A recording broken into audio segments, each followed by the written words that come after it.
Make Peace with Nature is a syndicated public affairs presentation of this station dealing with solutions to problems of energy, conservation, and the environment. Today's program will be hosted by David Surber.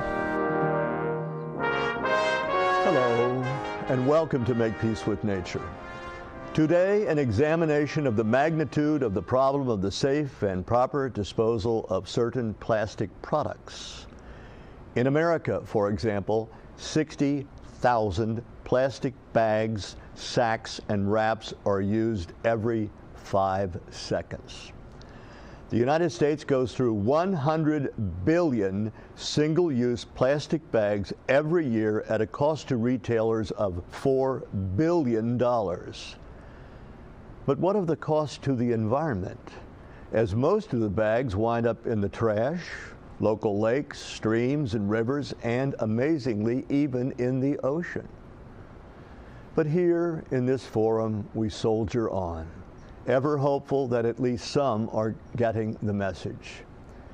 Here are 3 30-second videos produced to create awareness concerning the need for the reduction of the use of, hopefully the ban of, all forms of plastic shopping bags.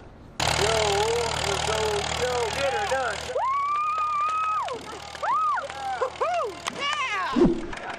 When you don't put trash in its place,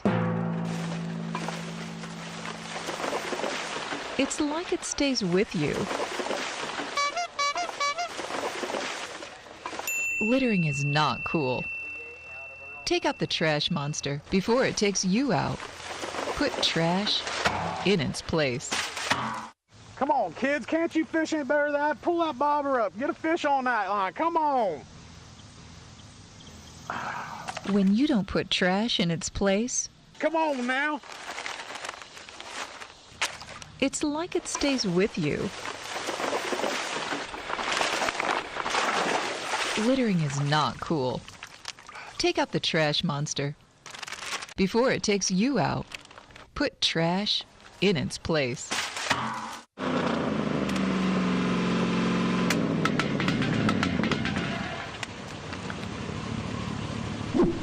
When you don't put trash in its place, it's like it stays with you. Littering is not cool. Take out the trash monster before it takes you out. Put trash in its place. My studio guest is a trained engineer with a degree from Penn State and a career in industry using advanced technologies. Linda Fritz is also an inventor and entrepreneur who believes she has perfected an interesting and reusable item which one day may eliminate the billions of plastic bags which are routinely used when the grocery chain baggers ask, paper or plastic? More after this.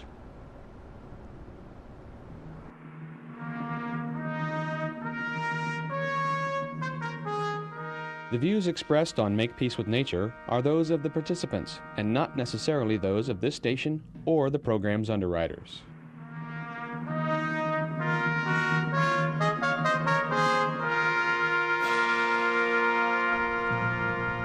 Our set is surrounded by many items, some of which are the brainchild of my distinguished guest, Linda Fritz. And last week we talked at length about what were called crates. We will discuss those a bit today for the benefit of those who did not see last week. But there's something that I am tempted to want to discuss early on, yes, which is even more intriguing. I have here in my hand a familiar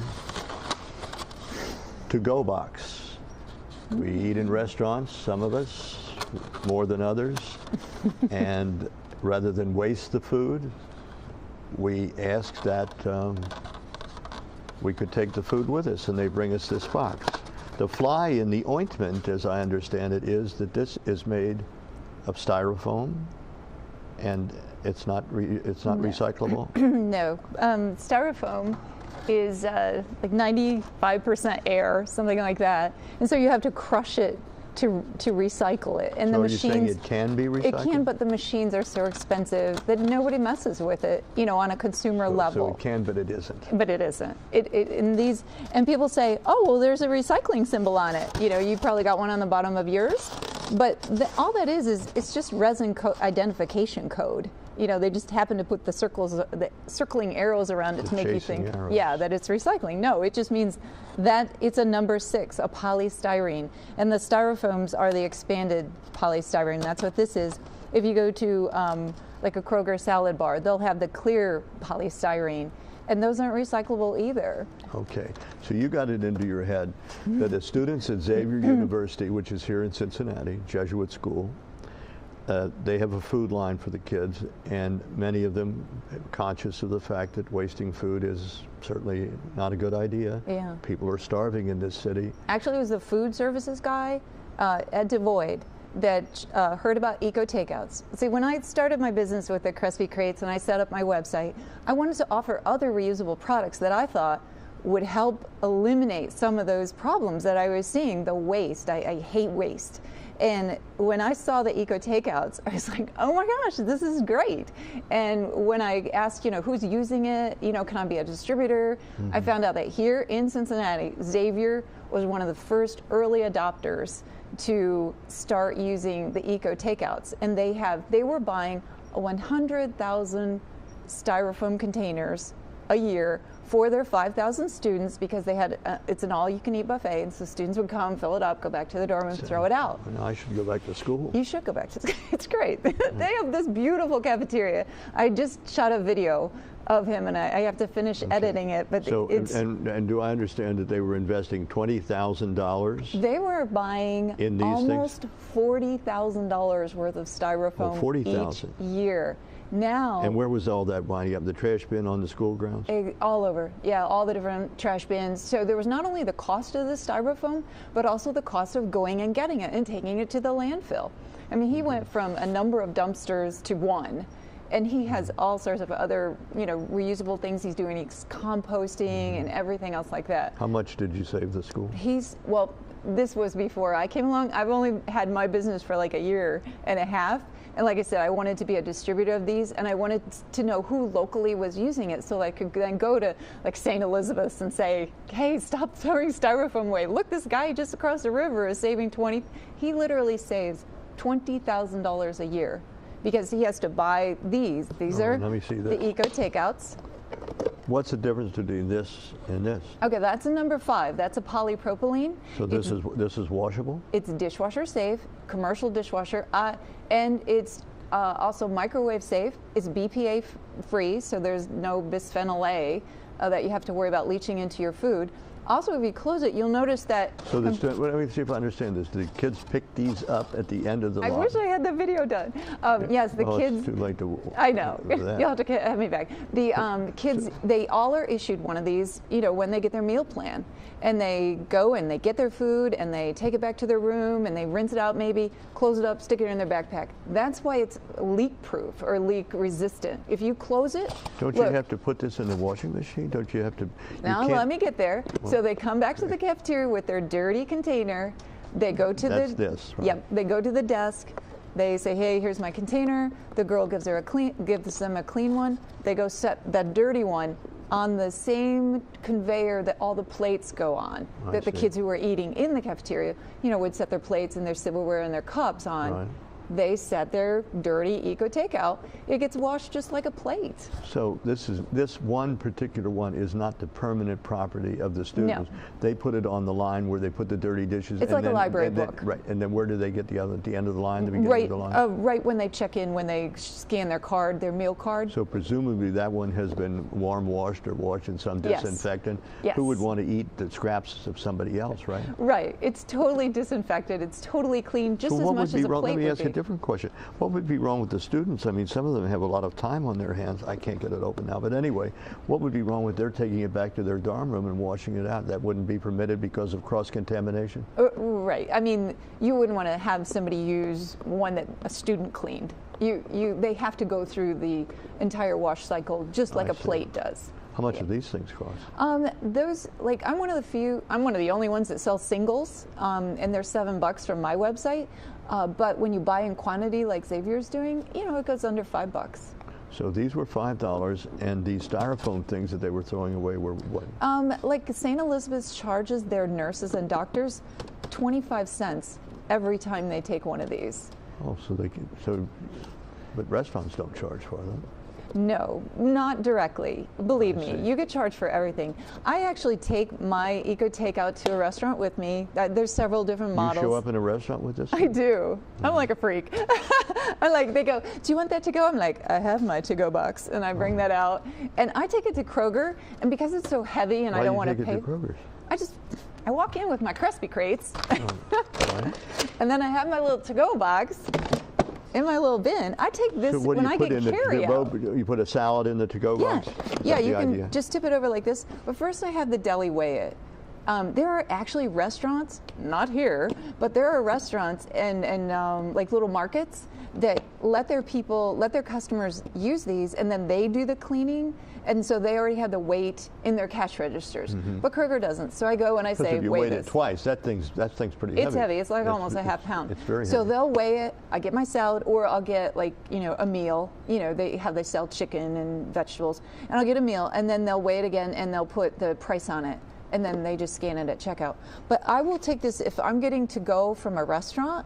I will get there early, and I'll say, hey, I brought my stuff. I'll bring a couple of these for me and my husband, and my crate, and I'll say, here. Do some of the waiters become confused and think, what the hell is she doing? Maybe she's going to bring her salt and pepper and sugar with her. I know.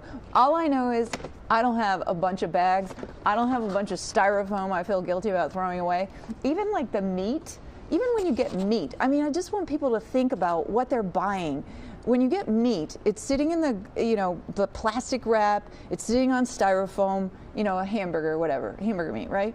Well, instead, I'll go to the deli and I'll say, hey, can you put my meat in paper? And they'll wrap the meat in paper. Or I'll go to the deli and have them use this. And they're okay with it. In a lot of restaurants I'll go, like to Taco Bell or whatever. I'm like, hey, put my stuff in here, and they'll do it. Is there, no one would say no to an attractive, well-dressed woman if they made reasonable requests, but do you ever get any resistance when you say, hey, take this, I'm going to buy this meat or whatever it is, the steaks or hamburgers, but take the plastic off and rewrap it in paper? Oh, no, I don't have them take it off. I go and get it. I say I want a pound of hamburger. I mean, it takes longer because it's not already wrapped in the display. You know how meat, you can see aisles and aisles of meat. You can just go pick it up, but it's always wrapped in styrofoam. Well, it would have to be, you couldn't put your hand on the meat. Exactly. But if you go to the deli, and the deli has like big trays of meat and fish. Yeah, but those guys are wearing gloves. Exactly. You can't reach in and pick it. No. So you just have them do it. They're packing it anyway. That's how it got packed.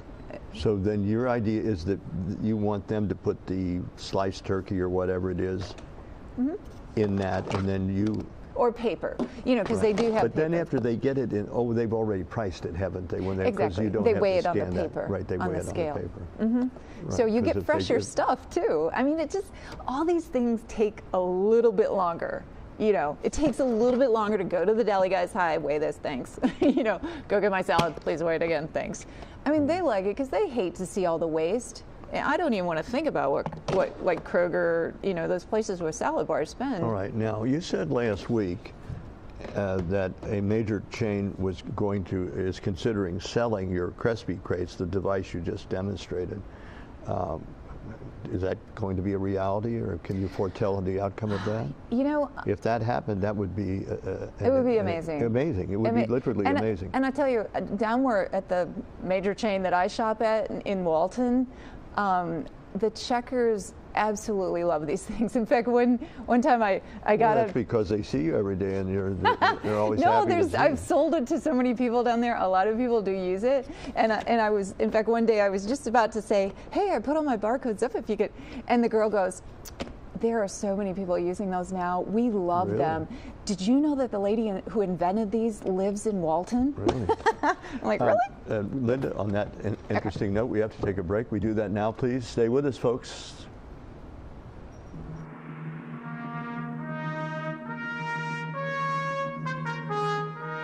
The views expressed on Make Peace with Nature are those of the participants and not necessarily those of this station or the program's underwriters.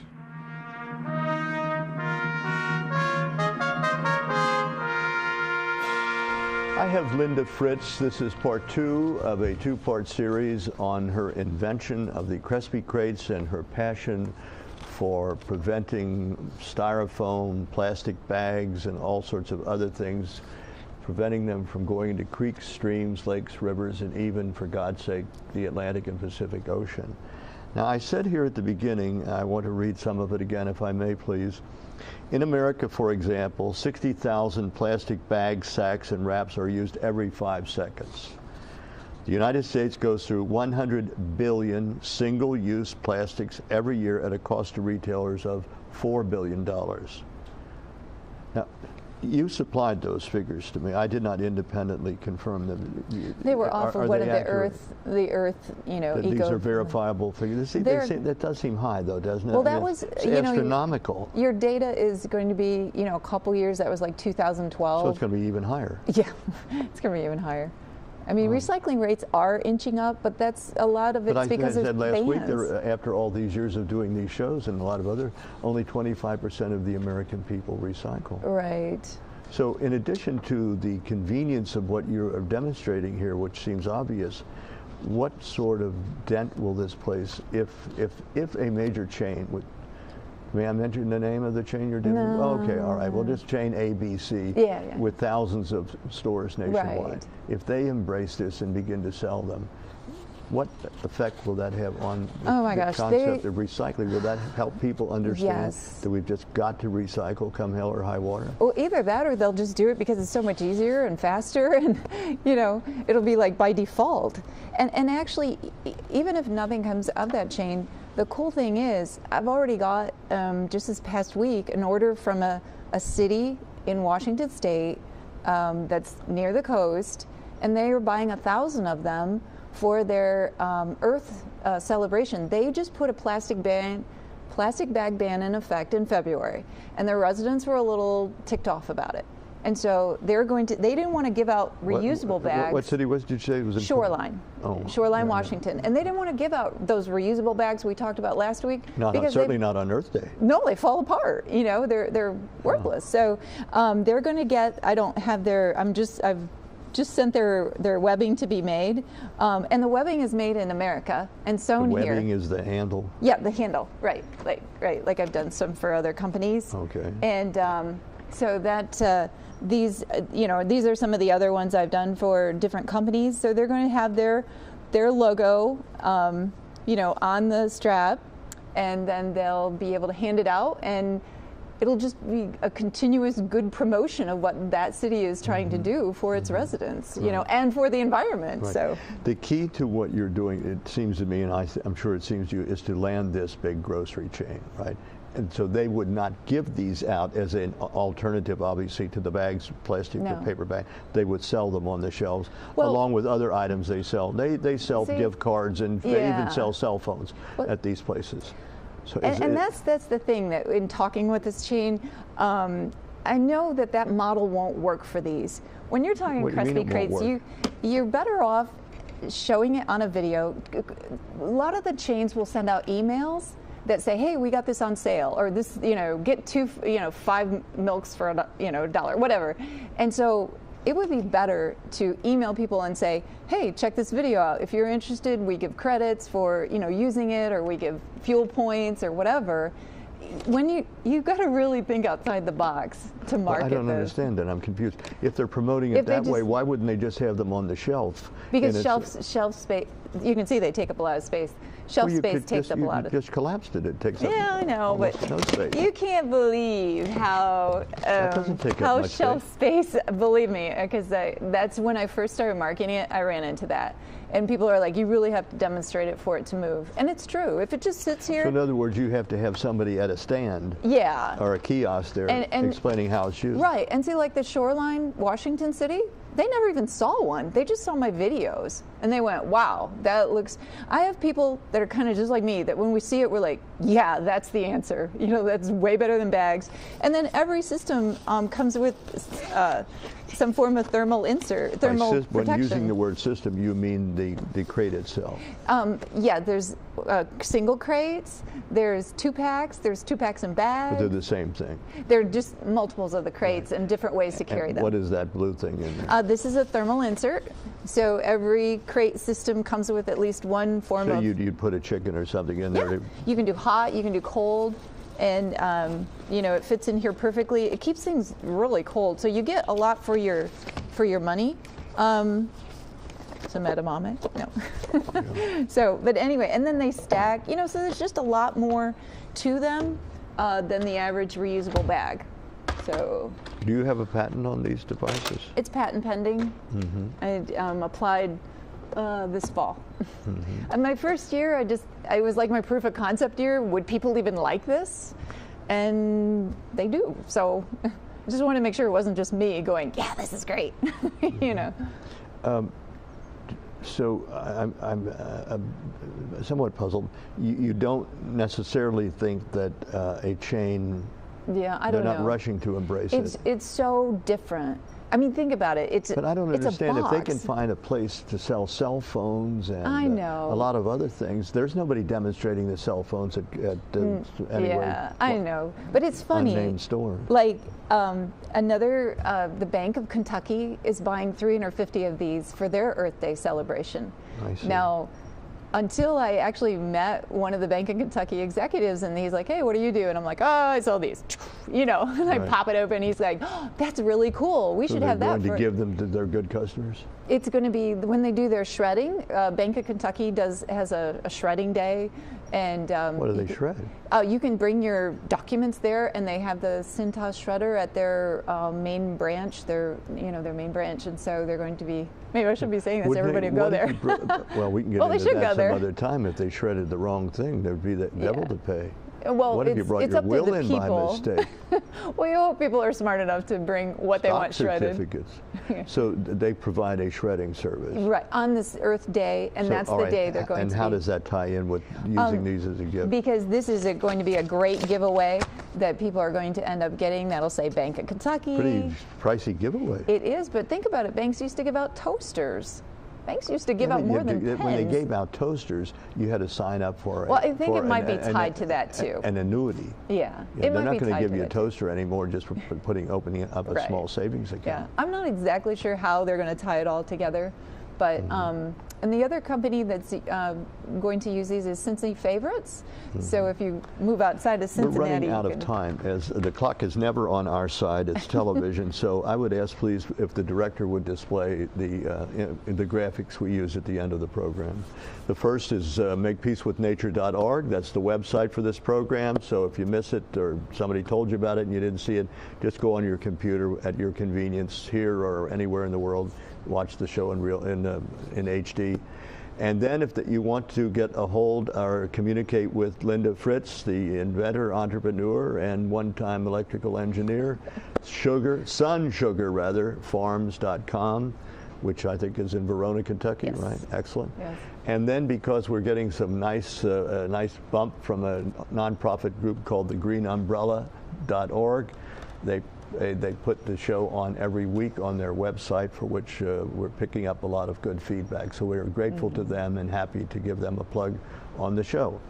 Now, I think we have 2 minutes. I'm told reliably we have 2 minutes. What does it all mean? How do you see things going in the future? How is this going to affect the image of recycling?